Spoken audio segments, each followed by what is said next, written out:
Hey, I'm Barak. I like to make stuff. I like to talk about making stuff, except for this week, because I didn't want to make stuff. But I do want to talk about it. Maybe my little journey making stuff might help your little journey making stuff. I was doing great.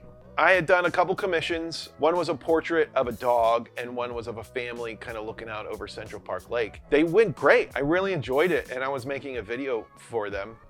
So I'm going to show you my whole process of how I came up with these two commissions. But while I was working on the video for it, I was thinking about the main question people give me when they think about commissions, which is, how much should I charge? To which I would ask, well, why do you want to do it?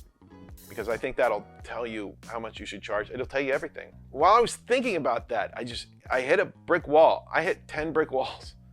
I had a bunch of setbacks on projects, and it messed with me. And I got very disillusioned about a lot of projects and things in my life that are exciting for me. And I felt angry and depressed. I stopped making this video. I stopped every single project. I'm in a pretty dark place. Why is this setting me off so hard? I'm making art for goofs. I realized maybe it's the same question as doing commissions. Why do I want to do all this? Why do I want to make things? So I'm going to answer that question about commissions as best I can, and I think it'll answer my bigger question. Somebody asks you to do a project, you got to ask yourself, why do I want to do this? And you think it'd be really easy to answer, but it goes way deeper than maybe you think. First questions, how much does it pay? So with these commissions, one was $75. It's what I've asked for in the past to do a digital portrait of a person or a pet or something. And then the other one, I didn't have a set price. I didn't know what to ask them, a lot or a little. So I just went just tell me what's in your budget. Next question you ask yourself is well, is it going to be fun or will it suck? Dog thing, yeah, it'll be fun. Painting thing might be tricky, but I just kind of into painting at the moment. I think I could do it. I think it would actually be fun. So those two questions, done. Then with commissions, what is this for? Does it have a meaning? Who's it for? For a charity, or is it for Ted Cruz? Because if it's for Ted Cruz, I don't want to do it. If it's for my crush, oh, yeah. There's nothing I want to do more on earth. The dog was for some really nice people in Alaska who have hired me in the past. The dog's dying. And they sent me a big explanation about how cool the dog is. And then the other one it was more my doctor. I'm friends with my cardiologist. She is the coolest. And her friends were moving to New York, so she was like, I'd like to give them, I love your art. I'd like you to do a painting for it. And I was like, this is great. Of course. Yeah, this is win-win. Sometimes it's not like that though. Oh, gotta ask yourself, how skilled am I at this? Oh man, this video is gonna get so dark. I'm gonna reveal so much about myself, but we'll just get through these questions. The dog thing I had done before. I'm very confident I can pull this off. So that's not a stressful thing, but the painting thing, it's a little sketchy. I don't know if I can do this. If you don't know how to do a thing someone's asking you to do, like making logo work or doing anything for me with Illustrator, God, that's so stressful and time and resource consuming. And if you don't know how to do something, boy, I really don't want to do it. What are you getting out of it? Obviously money, but more than money. God, that's the real question. What am I getting out of this? Do the costs outweigh the benefits? I really do like making things. When I say that at the beginning of the video, I do like making things. And talking about it, when that subject comes up, I perk up, man. I get excited. My mind sometimes bursts with ideas. Several times lately, I've been working on an idea and I've gasped. It was so exciting and connected to so many other ideas, and it just flashes in your head. It's corny. I love that feeling. I'm not saying I have good ideas. I'm just saying I love that feeling. There are benefits besides money to making things. It's one of my favorite parts of me. It's the most wholesome part of me. I'm earnest. I'm kind. I genuinely want other people to make things as well. It's great. I like that. But more than that, it gives me purpose, direction, identity, a million things. It's not all wholesome things though. One example is that I've used my talents my entire life to get people to like me. I remember in 2nd grade, there was a bunch of boys in my class I really wanted to be friends with. I had no idea how to make friends. But they all drew this little character called Eagle Man. Body of a man, head of an eagle. And I realized if I drew that, I could draw that pretty good. They liked me. I learned something big in that moment. Then in middle school, I learned that when you make people laugh, they're way less mean to you. And everybody in middle school is the meanest person who has ever existed. Learning that cut to me in high school, getting into sketch comedy, drawing cartoons in my school paper, just really using this lesson. And then later I learned to get girls with it, or to try to get girls with it. Then as an adult, I used it to get money and respect and a career. My desire to make things has benefited every single part of my life in profound ways that I don't even understand. And I'm not saying each thing is good or valid or bad. I'm just saying that there are benefits to making things. But there are also costs. Don't do that. Don't do that. Jeez, roommates. What are the costs of making things? Well, for commissions, you have to add in the time you spend and your materials. But there's so many other costs in being someone who likes to create, who wills ideas into existence. My desire and need to create is intertwined with every insecurity and weakness I have. It's like a cancer wrapped up. For example, so my earliest instincts to use talents to get acceptance, it's worked. People I admire respect me. But for every time I actually get acceptance, I am opening myself up for far more rejection. I'll give you one specific thing about one thing I do. I've been acting in LA for 13 years now. And it's let me do some really cool things. I got to meet really cool people. I live the kind of life I want to live. Sometimes when people find out you're an actor, they go, well, I could never do that. I cannot handle all that rejection. You just say, no, it's not really that bad. You just have to walk away from every audition and never think about it again. And then if you happen to book the role, it's this happy surprise. So you don't think about it and it doesn't bother you. And then all of a sudden you go, well, why am I so depressed? 13 years I've been doing this. That's at least 1,000 auditions, right? Some of those are easy, but some of them, the hours before of running it, really rehearsing it, trying to make it perfect, and then the next day you're driving an hour, you're practicing it the whole drive. And then you're in the waiting room with a bunch of other actors, and we're all trying not to get freaked out about it, but we are, and we're pacing and practicing and getting our nerves, and then you're in the room, and then your hand is shaking, and the script is shaking, and everybody can see it, and then you hear yourself do the lines you had practiced perfectly, and they fall out of your mouth, nothing like you had practiced. Nothing! What's happening? And then it's over. And then you leave. And then you go to some parking garage and you're sitting in the dark in your car and you start shaking, just ragged breaths, knowing you just had the biggest opportunity of your life.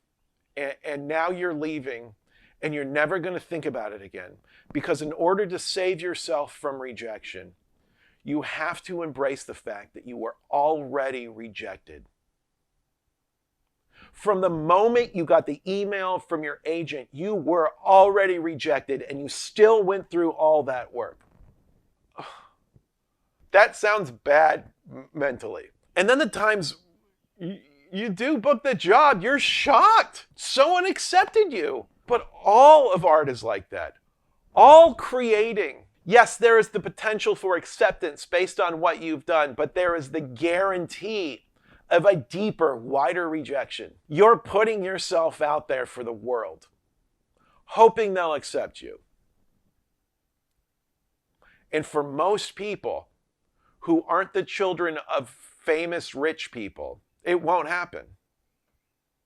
And it heightens the rejection I feel in every other area of my life, in my career, in my relationships. And you'll just snap into a deep despair and think, man, I'm really overreacting. Not really.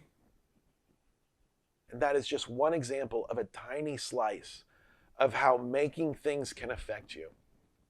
I'm just saying there are a lot of costs because we like to lie to ourselves. And more than that, if you want to be motivated, you have to push all these negative thoughts. No, none of those are real. It's about making things. It's about creating. No, that shit's so real. We have to be honest with ourselves about who we are and what we want. And I don't have the answers. I'm just kind of thinking this through this week.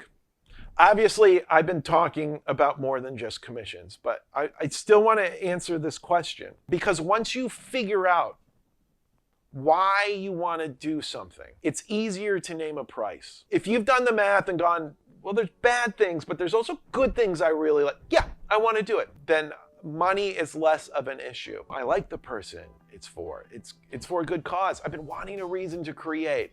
I like the idea. Cool. In that scenario, I normally just say, tell me what your budget is, and I'll work with it. Sometimes people go real low and it bugs you, but at the same time, like, I really want to do it. So it's fine. If you're in the middle though, you kind of don't want to do it, you're fine with it. That is the time when I work out my hourly rate. How long is this going to take me? I'm worth $50 an hour. Or whatever the number is, and you just figure that out, and you tell them that. And if they like it, great. And if not, great. If you know you don't want to do the project, it's too much work, you don't care about it, it's a bad time, it's a huge hassle, you can say no. Sorry, I just don't have the time or the bandwidth to do the good job on this. But don't say that right away, because this is the moment for you to ask for a ton of money. More than you feel comfortable asking for, because you're going to win no matter what. If they say no, then you don't have to do the thing you don't want to do. But if they say yes, you have asked for enough money to make it worth it. Like if Ted Cruz wants to hire me for a job, I'll ask for $1 million. And if he gives me $1 million, oh, I'm excited to do a thoroughly shitty job for Ted Cruz. I feel like I'm the same age as Ted Cruz. Ted Cruz age. Okay, he's older. It's hard to make art. We put a lot of ourselves into it, more than we realize. I don't share any of this about rejection or my bad week for pity. I'll take it. Thank you. I just want you to know, if you're in the middle of making your own thing and you are stuck, the rest of the process will suck just as much, and it never truly gets easier. That every single artist I've ever met is brutalized by the process of making something. Have you ever seen like a musician end a concert and they're like, thank you very much, and then they start packing up their gear and their face goes dead because that moment is over for them, and now it's about cleaning up the gear, selling the merch, shaking the hands, driving home, putting all your shit back, booking another job, and going like, how did I make $7 when I brought out 40 people to my show? No one is enjoying the creative process. This is not encouraging. What's the encouraging part? Why would I tell people this? Oh, because you're not alone. We all struggle with it. And I know so many amazing, talented people in every field.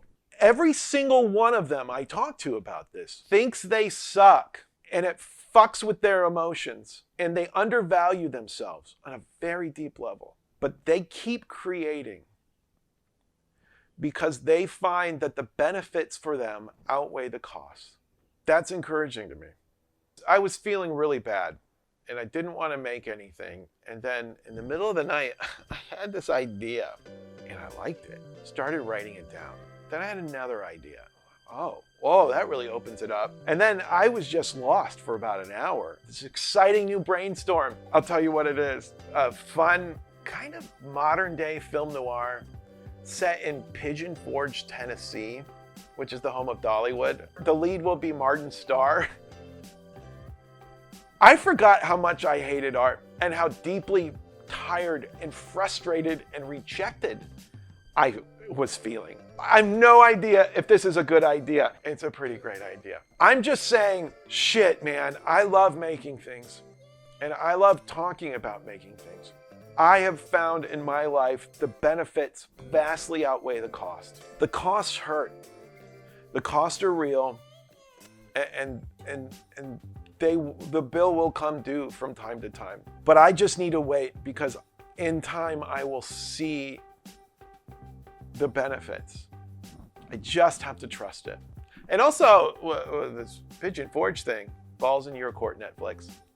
Cut to me in a parking garage 2 years from now, just throwing up in my car because I blew the Netflix pitch. Martin's not texting me back. Anyways, the commissions, they were very happy with it. And here's one that got all framed. And yeah, I enjoyed that process. The roadblocks and setbacks I have on all my other projects have not disappeared. But now I'm a little more excited about the idea of they're not dead yet. Anyways, thanks for watching. Follow me on Twitter and Instagram. Subscribe and like this video if you dig it. Okay, have a good one.